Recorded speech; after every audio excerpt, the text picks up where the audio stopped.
Chers amis philosophes, bonjour, bienvenue dans cette série de podcasts Les clés de la philosophie. Je m'appelle Jérôme Ravenet et je partage avec vous des conseils et une réflexion sur les clés utiles pour entrer en philosophie à travers les exercices académiques de la philosophie, la dissertation et l'explication de textes autour des auteurs du programme officiel des examens et concours du secondaire et du supérieur.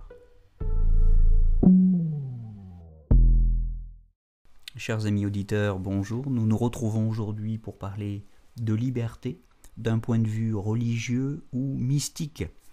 Alors, je ne vais pas m'engager dans une définition trop pointue ici de ce que c'est que l'art mystique, ni même dans une définition de la religion.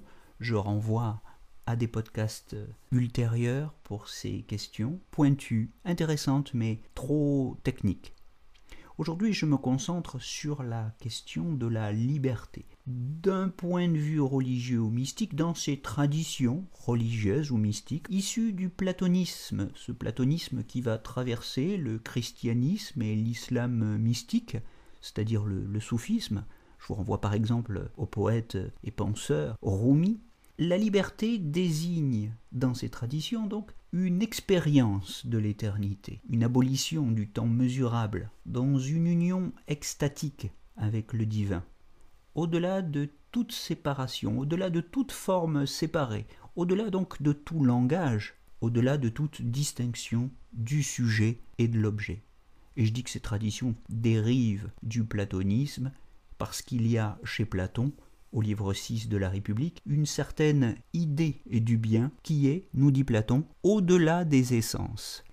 Mais prenons par exemple l'évangile de Jean, qui affirme que la liberté consiste dans la vérité. La vérité vous rendra libre, disait l'évangéliste Jean, au chapitre 8, verset 32. Et il nous explique en quoi consiste cette vérité. Elle est union à la parole ineffable du Dieu vivant. Je vous renvoie au prologue, bien sûr, au prologue de l'évangile de Jean. Je vous renvoie aussi au chapitre 4 de l'évangile de Jean, à la discussion que Jésus a avec la Samaritaine, cette si célèbre péricope dans laquelle Jésus enseigne à la Samaritaine que la vie véritable consiste à adorer Dieu en esprit et en vérité, ou bien dans le souffle et dans la vigilance, comme disait le texte grec. Alors dans une perspective chrétienne sur ce thème, Maître Eckhart, un théologien célèbre de la mystique rhénane du XIVe siècle, donc nous sommes dans le Moyen-Âge tardif, mais peu importe, Maître Eckhart a développé l'importance du détachement, de la pauvreté d'esprit, en reprenant le thème bien connu des béatitudes, heureux les pauvres en esprit, etc. Il s'agit d'une invitation à pratiquer le détachement. Ici, la liberté, c'est le détachement. Le détachement à l'égard des biens matériels, bien sûr, comme le détachement à l'égard des formes mentales, c'est-à-dire des pensées, des images, des concepts, vus comme des idoles. Comment ce détachement s'opère-t-il ? Par le moyen de la prière. Non pas n'importe quelle prière, non pas la prière de demande, mais la prière silencieuse, la prière où l'esprit s'absorbe dans la totalité du divin, en silence, de manière ineffable, c'est-à-dire au-delà de tout langage, abolissant jusqu'à la distinction même de tout sujet et de tout objet. C'est cette absorption, cette identification du sujet et de l'objet dans la totalité, dans une totalité indistincte, qui permet, dans une certaine forme de prière, la prière unitive, la prière silencieuse, d'accéder à l'absolu. Pourquoi parle-t-on ici d'absolu ? Quel rapport y a-t-il entre la liberté et l'absolu ? Eh bien l'absolu ici, c'est ce en dehors de quoi il n'y a rien. C'est le tout, la totalité, sans extériorité possible. Cette union du sujet et de l'objet, du sujet et du monde, est considérée ou nommée, qualifiée par Maître Eckhart comme la naissance de Dieu dans l'âme.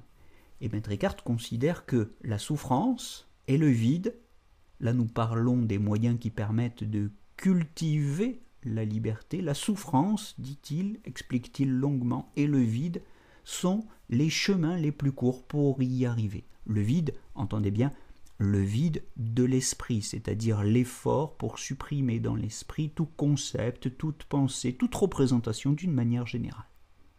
Bien, nous avons donc là une définition très précise de la liberté, référée à une certaine idée du divin, qui passe par la culture d'une certaine forme de prière et un certain style de vie, une certaine manière de vivre dans laquelle la souffrance a toute sa dignité à condition d'être comprise comme un sacrifice qui plaît à Dieu, dédié à Dieu, à condition d'être compris comme une ascèse. On trouvera des considérations tout à fait similaires chez des penseurs mystiques de traditions tout à fait différentes. Enfin, je citais à l'occasion Maître Eckhart, mais en relisant Rumi, en lisant Bouddha, ou même en lisant des philosophes officiels du programme de philosophie tels que Schopenhauer ou Bergson, le Schopenhauer du livre 4 du monde comme volonté et comme représentation, ou bien le Bergson des deux sources de la morale et de la religion, on arrivera à des conclusions ou à une analyse relativement similaire. Je ne dis pas exactement identique, il faudra reprendre les textes de près, mais cette conception mystique de la liberté n'est évidemment pas le privilège, ou plutôt le monopole de la littérature mystique chrétienne. J'espère que cette perspective un petit peu originale sur la liberté d'un point de vue religieux ou mystique aura contribué à enrichir un petit peu votre vocabulaire ou votre répertoire de connaissances sur ce thème de la liberté. Je vous retrouve très rapidement la semaine prochaine pour continuer à explorer les notions du programme et les auteurs qui leur sont associés.